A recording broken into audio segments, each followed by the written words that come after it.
Ramon, I appreciate what you had to say about how systems like this, how it's natural for systems like this to have evolved in an Indian context, because of the degree of planning and foresight, required on these large projects where you've got a resource base that may be shifting over time.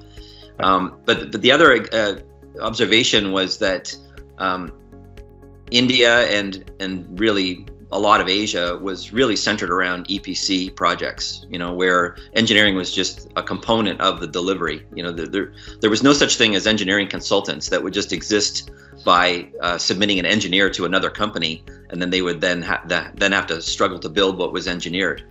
Even the concept of EPCM wasn't so well understood in India. It was all about design build, all about EPC, and you needed tools to organize your efforts accordingly, right? And so the EPC focus of the Indian market and a lot of the customers that Daniel was dealing with at the time in the Middle East and globally was really where we as a company wanted to go.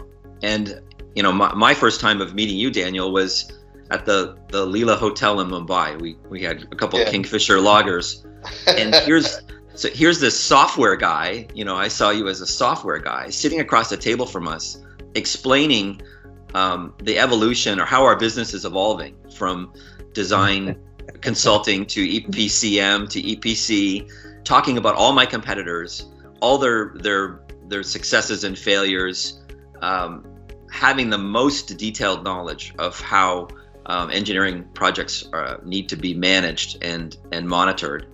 And I mean, that kind of sold me on Wrench.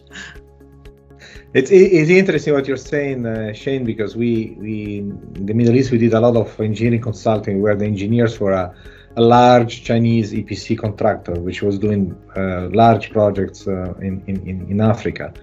And they had issues of logistics. If you forget a bolt, it takes an airplane and a week to get that bolt to site. So we had to be precise in our engineering, and we have to be always certain that we were providing the information for procurement in time, because there was a lag and a logistic issue in it. And if I not mistaken, Daniel, you can correct me, eventually they were so impressed by the system that even the Chinese EPC company bought Wrench, right, and implemented in China.